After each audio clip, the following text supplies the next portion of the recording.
La mortificación del pecado, por John Owen. Capítulo 1. La promesa de Dios y el deber del creyente. Porque si viviereis conforme a la carne, moriréis. Mas si por el Espíritu mortificáis las obras de la carne, viviréis. Romanos 8:13. En este texto el apóstol Pablo confronta a sus lectores con dos caminos de vida posibles. El primero es: si viviereis conforme a la carne, moriréis. La otra alternativa es: si por el Espíritu mortificáis las obras de la carne, viviréis. El propósito de este libro es estudiar el segundo de estos dos caminos de vida. Comenzaremos nuestro estudio examinando las 5 frases que componen nuestro texto. Primero, el texto comienza con la palabra sí. Pablo usa esta sí para indicar la conexión entre la mortificación de las obras de la carne y la vida. Es como decir a un hombre enfermo: si tomas la medicina, pronto te sentirás mejor. Al hombre enfermo se le está prometiendo un mejoramiento en su salud, condición de que siga las indicaciones que se le dan. En una manera semejante, el sí de nuestro texto nos dice que Dios ha señalado la mortificación de las obras de la carne como el medio infalible para alcanzar la vida. Existe una relación inquebrantable entre la verdadera mortificación del pecado y la vida eterna. Si mortificáis las obras de la carne, viviréis. Aquí está entonces el motivo para obedecer el deber que Pablo prescribe. Segundo, la palabra vosotros nos dice a quienes este deber y promesa tiene aplicación. Vosotros se refiere a los creyentes descritos en el primer versículo como los que están en Cristo Jesús. Se refiere a aquellos que no estáis en la carne, sino en el Espíritu, versículo 9. Se refiere a aquellos en quienes mora el Espíritu. Versículos 10 y 11. Es tonto e ignorante esperar que alguien que no sea un creyente verdadero cumpla con este deber. Si pensamos cuidadosamente acerca de a quienes Pablo está escribiendo y qué es lo que les dice que hagan, podemos hacer la siguiente declaración. Los creyentes verdaderos, quienes definitivamente son libres del poder condenatorio del pecado y de su esclavitud, no obstante, deben ocuparse a lo largo de sus vidas con la mortificación del poder del pecado que todavía permanece en ellos. Tercero, la frase por el Espíritu se refiere a la causa principal o el medio para llevar a cabo este deber.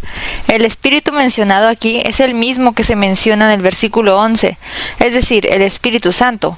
Él mora en nosotros, versículo 9, y nos da vida espiritual, versículo 11.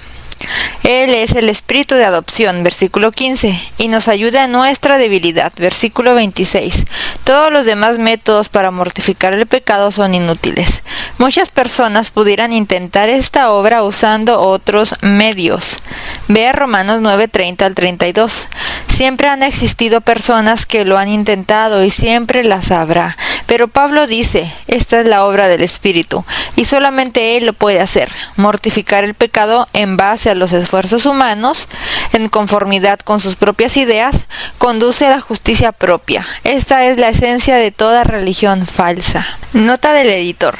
Muchos se han preguntado si Pablo está diciendo en este texto que la vida eterna depende de la mortificación del pecado.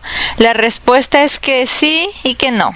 En primer lugar, la respuesta es que no, porque esto sería salvación por obras. Pablo no contradice aquí lo que él mismo enseñó en muchos otros textos que afirman que la salvación es solo por gracia. Entonces, ¿por qué plantea el apóstol la importancia de la mortificación en estos términos?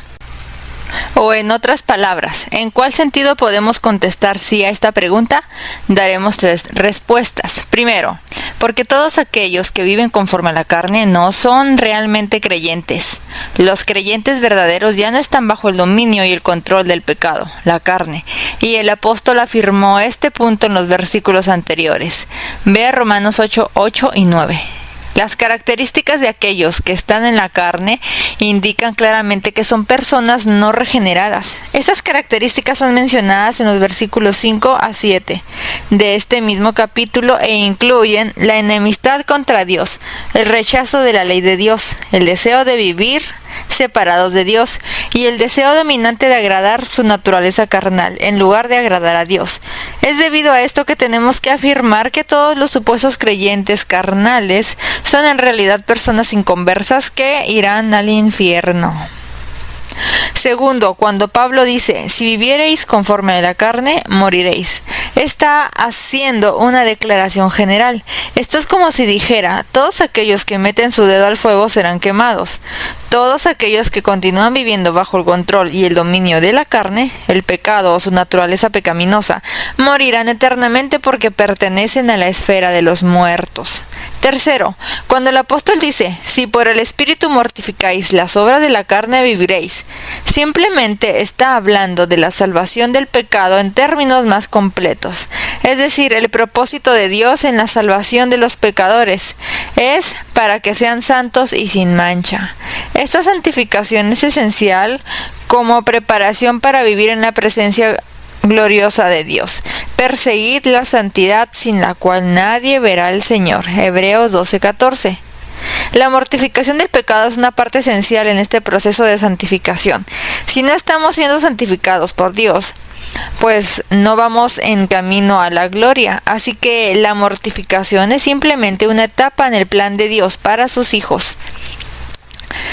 Tal como lo dice Pablo en Romanos 6:22, mas ahora, librados del pecado y hechos siervos a Dios, tenéis por vuestro fruto la santificación y por fin la vida eterna. En este texto vemos que la santificación está colocada como un medio esencial que nos prepara para la gloria.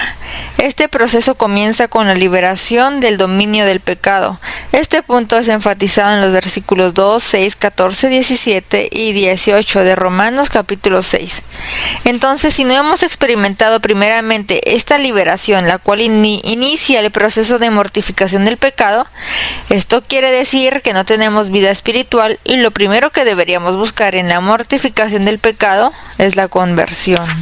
Cuarto, la frase mortificar las obras de la carne nos habla del deber que debemos cumplir.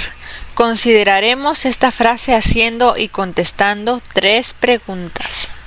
A. ¿Cuál es el significado de la carne? Esta es la misma expresión usada frecuentemente en este capítulo para referirse a la naturaleza pecaminosa. Vea Romanos 8, 3, 4, 5, 8, 12 y 13. Pablo está enfatizando la diferencia entre el espíritu y la naturaleza pecaminosa. El cuerpo es el instrumento que el pecado usa para expresarse a sí mismo. Entonces, Pablo usa la expresión la carne para expresar la naturaleza corrupta y la depravación del hombre. B. ¿Cuál es el significado de la frase las obras? Esto se refiere a los actos pecaminosos que la naturaleza pecaminosa, la carne, produce. En Gálatas 5, del 19 al 21, el apóstol nos da algunos ejemplos de estas obras. Y manifiestas son las obras de la carne, que son adulterio, fornicación, inmundicia, disolución, idolatría, hechicerías, enemistades, pleitos, celos, iras, contiendas, disensiones, herejías, envidias, homicidios, borracheras, banqueteos. Pero la preocupación principal de Pablo en Romanos 8 no son las obras externas, sino su causa interior.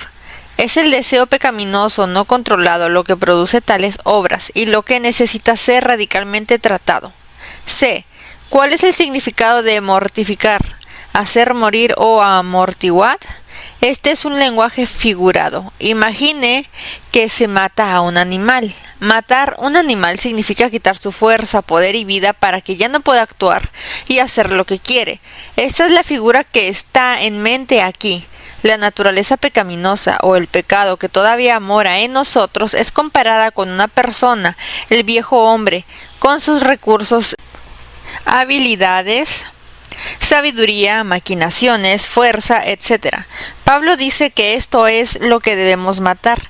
Esto es lo que debería ser muerto, mortificado. Es decir, su fuerza, poder y vida deberían ser quitados por el Espíritu.